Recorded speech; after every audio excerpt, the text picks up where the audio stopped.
100 жилийн туршлага Rubbermaid мэдчилээ. Өнөөдрийн дугаарт ажил мэргэжлийн онцгой шалтгаалаад олон газар ашиглах боломжтой бүрүүд ажлын тэрэгтэй танилццгаая. Энэ тэрэгний гол онцлог бол бариулыг дээш буюу бусад загвартай болгож өгснөөр хүн илүү хэлбэр удирдах боломжтой болсон. Өөрөөр хэлбэл гарын аясаар эргономик болсон. Бариулын хэсэгт тусдаа жижиг давцан гаргаж өгсөн таны гар доор байх жижиг багаж эд зүйлсийг тавихад зориулсан.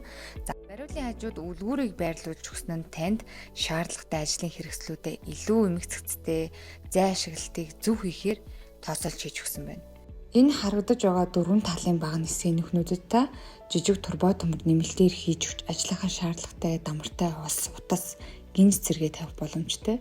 Харин энэ урт талын V хэлбэртэй таславч нь хүнд нарийн турбо төмөр зэргийг аюулгүй тавихад зориулсан байна. Мөн дугуй өргөн зурагчтай тул бүх төрлийн шалан дээр саадгүй иргэнэ. Энэ ажлын тэргэнд нэг ч ашиглалтгүй үлдэж байгаа булан тохой хэсэг үлдсэнгүй.